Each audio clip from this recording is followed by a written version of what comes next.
వ్యక్తిగానే కాకుండా Karimnagar local బాడీస్లో municipal కార్పొరేటర్గా కూడా వారు పనిచేసి స్థానిక సంస్థలు ఏ విధంగా పనిచేస్తాయి, రిజర్వేషన్లు ఏ విధంగా ఇస్తారు, రిజర్వేషన్లు ఇవ్వాలంటే తీసుకోవాల్సిన నిర్ణయాలు, సేకరించాల్సిన సమాచారం పట్ల బీసీ మంత్రిగా కూడా వారు పనిచేసి వారికి సంపూర్ణమైన అవగాహన ఉన్నదని నేను భావిస్తున్నాను. నేను అవగాహన లేదని నేను అనడం లేదు. కానీ ఈ సభను వేదికగా మార్చుకొని తప్పుడు సమాచారాన్ని బలహీన వర్గాలకు అనుమానం కలిగించే విధంగా, తెలంగాణ సమాజంలో అపోహలు సృష్టించే విధంగా వాళ్ళ పార్టీ ఆదేశాల మేరకు వారు ఏమన్నా మాట్లాడుతున్నారేమో నాకు తెలీదు. మొట్టమొదట ఈ మొత్తం వివరాలను సేకరించడానికి సంబంధించి బీసీ కమిషన్కి ప్రభుత్వము ఇవ్వడం జరిగింది. ఆ తర్వాత ఆర్ కృష్ణయ్య గారు రాజ్యసభ సభ్యులు రిట్ పిటిషన్ నెంబర్ 30381 ఆఫ్ 2024 వారు హైకోర్టులో ఒక రిట్ పిటిషన్ ఫైల్ చేసి ఇది బీసీ కమిషన్ ద్వారా కాదు, డెడికేటెడ్ కమిషన్ ద్వారా ఈ సమాచార సేకరణ మొత్తం జరగాలి, ట్రిపుల్ టెస్ట్ బాధ్యతలను అప్పగించేందుకు డెడికేటెడ్ కమిషన్ వేయండి అని చెప్పి ఆర్ కృష్ణయ్య గారు హైకోర్టుకు వెళ్ళడం జరిగింది అధ్యక్ష. వారి పిటిషన్ బేసిస్ మీద హైకోర్ట్ ఆఫ్ తెలంగాణ రాష్ట్ర ప్రభుత్వానికి ఆదేశాలు జారీ చేసి, ఇది ఆ కాపీ అధ్యక్ష.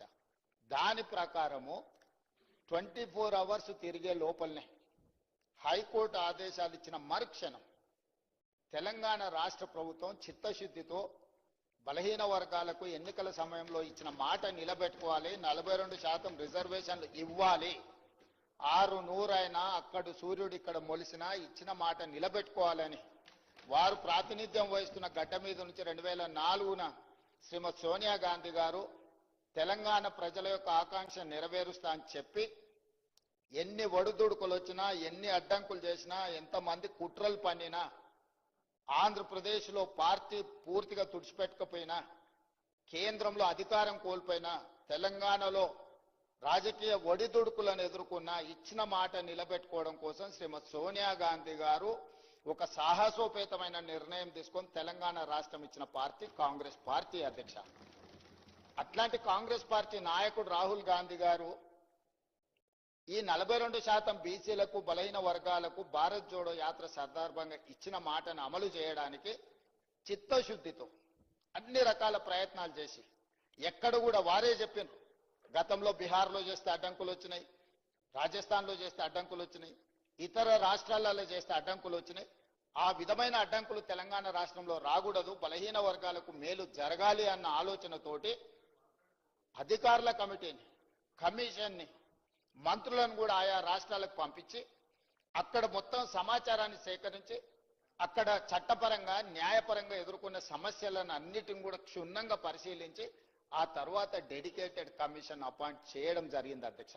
ఈ మొత్తం ప్రక్రియ ఫిబ్రవరి 4, 2024 నాడు మొదలుపెట్టి ఫిబ్రవరి 4, 2025 సరిగ్గా 365 రోజులు తిరిగే లోపల పకడ్బందీ చట్టాన్ని చేసి ఈ రోజు తెలంగాణ రాష్ట్రంలో బలహీన వర్గాలకు స్థానిక సంస్థల పంచాయతీరాజ్లో, స్థానిక సంస్థలు మున్సిపాలిటీస్లో 42% రిజర్వేషన్లు ఇవ్వాలని చిత్తశుద్ధితో మేము ముందుకు వెళ్ళినాం అధ్యక్ష.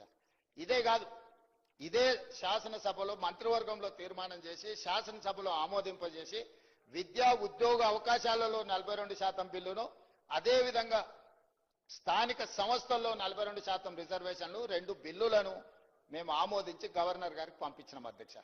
గవర్నర్ గారు వాటిని ఆమోదించకుండా రాష్ట్రపతి గారికి పంపించారు. దాదాపుగా 5 నెలల నుంచి ఆ 2 బిల్లులు రాష్ట్రపతి గారి దగ్గర ఉన్నాయి అధ్యక్ష. ఈ లోపు స్థానిక సంస్థల ఎన్నికలు నిర్వహించడం లేదు, ఆలస్యమైందని కొంతమంది హైకోర్టుకి వెళ్తే తెలంగాణ హైకోర్టు మాకు ఆదేశాలు ఇచ్చి సెప్టెంబర్ 30 తారీఖు లోపల ఎన్నికలను పూర్తి చేయండి అని ఆదేశాలు ఇచ్చింది. ఆదేశాలు ఇచ్చినప్పటి నుంచి 30 రోజుల లోపల రిజర్వేషన్లను కూడా నిర్ధారించండి అని చెప్పి ఆదేశాలు ఇవ్వడం జరిగింది అధ్యక్ష. హైకోర్టు ఆదేశాల మేరకు ఉన్న పరిస్థితులను, చట్టాలను అన్నిటిని పరిశీలిస్తే 2018లో చంద్రశేఖరరావు గారు తీసుకొచ్చిన పంచాయతీరాజ్ యాక్ట్, గంగ్ల కమలాకర్ గారు బీసీ మంత్రిగా ఉండుకుంటూ తెచ్చిన చట్టం ఏంటంటే 50% పరిమితికి లోబడి మాత్రమే ఎన్నికలను నిర్వహించాలి. 50% రిజర్వేషన్ల పరిమితికి లోబడి పంచాయతీరాజ్లో కానీ 2019లో తెచ్చిన మున్సిపల్ యాక్ట్ ప్రకారం కానీ 50% పరిమితికి లోబడి రిజర్వేషన్లు ఇవ్వాలని చట్టాలను తీసుకొచ్చింది. ఒకటి గంగ్ల కమలాకర్ గారు, రెండో మున్సిపల్ చట్టం తీసుకొచ్చింది వారి యజమాని. ఈ రెండు చట్టాలు గుదిబండగా మారి అడ్డంకిగా మారడంతో ఈ ఎన్నికలు నిర్వహించడానికి మా ప్రభుత్వం చిత్తశుద్ధితోటి ఎంబడే ఆర్డినెన్స్ తీసుకొచ్చి ఈ అడ్డంకిని తొలగించండి అని మళ్ళీ ఆర్డినెన్స్ గవర్నర్ గారికి పంపించినాం అధ్యక్ష. గవర్నర్ గారు ఆ ఆర్డినెన్స్ కూడా వీళ్ళ మాటలు నమ్మి, ఒకప్పుడు ఆయన ఒక రాష్ట్రానికి ఆర్థిక మంత్రి, ఒకప్పుడు ఈ రాష్ట్రానికి ఆర్థిక మంత్రిగా పనిచేసిన ఆయనకి ఇద్దరి మధ్యలో మిత్రులతో ఉండి తెర వెనుక లాబింగ్ చేసి ఇది కూడా రాష్ట్రపతి గారికి పంపించండి చెప్తే ఈ ఆర్డినెన్స్ కూడా రాష్ట్రపతి గారి దగ్గరకు పోయింది అధ్యక్ష. ఆ రోజు ఆర్డినెన్స్ ఎందుకు తెచ్చినాం అధ్యక్ష? అత్యవసరం ఉండి శాసనసభ నడవడం లేదు కాబట్టి ఆర్డినెన్స్ తీసుకొచ్చి పంపించినాం. ఈ రోజు శాసనసభ ఉన్నది కాబట్టి ఆర్డినెన్స్ రాష్ట్రపతి నుంచి ఆమోదం పొందలేదు. ఎప్పుడైనా అత్యవసరంగా ఆర్డినెన్స్ తెస్తే ఆ తర్వాత వచ్చే శాసనసభలో బిల్లు ఆమోదించుకుంటాం. ఇవాళ ఆ బిల్లులు తీసుకొచ్చి ఇక్కడ పెట్టి వీటిని ఆమోదించండి అని అంటే ఏమాత్రం ఇప్పుడు గంగ్ల కమలాకర్ గారు మాట్లాడింది చూడండి అధ్యక్ష. 42% రిజర్వేషన్లు బలహీన వర్గాలకు వస్తే మొదటి వరుసలో గంగ్ల కమలాకర్ సంతోషంగా ఉంటాడని చెప్పిండు. వాళ్ళ నాయకుడు చంద్రశేఖరరావు, వాళ్ళ నాయకుడు తారక రామారావు, వాళ్ళ నాయకుడు హరీష్ రావు సంతోషంగా ఉంటాడని చెప్పలే. ఆయన స్పష్టంగా చెప్తున్నాడు. వాళ్ళకి సంతోషం లేదు, వాళ్ళకి దుఃఖం ఉన్నది, వాళ్ళకి బాధ ఉన్నది, వాళ్ళు కడుపు నిండా విషం పెట్టుకొని ఉన్నారని చెప్పి గంగ్ల కమలాకర్ గారు స్పష్టంగా చెప్పారు. నాకు కూడా తెలుసు గంగ్ల కమలాకర్ గారు అభినందిస్తారు దీన్ని. కానీ ఆయన బాధల్లా వెనకాల కూర్చొని నడుపుతున్న ఆయన సమస్య. సో అందుకోసమని ఈ రోజు మీరు చెప్తున్న జీవోలు ఏవైతే ఉన్నాయో అధ్యక్ష,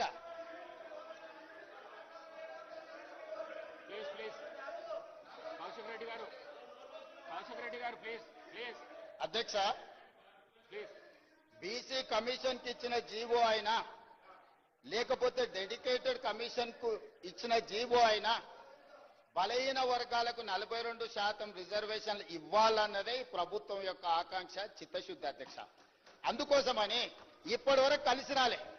అదేవిధంగా గంగ్ల కమలాకర్ గారు ఇంకొక మాట అన్నారు, ఢిల్లీకి అఖిలపక్షాన్ని తీసుకెళ్తా అన్నారు, మీరు అఖిలపక్షాన్ని తీసుకెళ్లలేదని.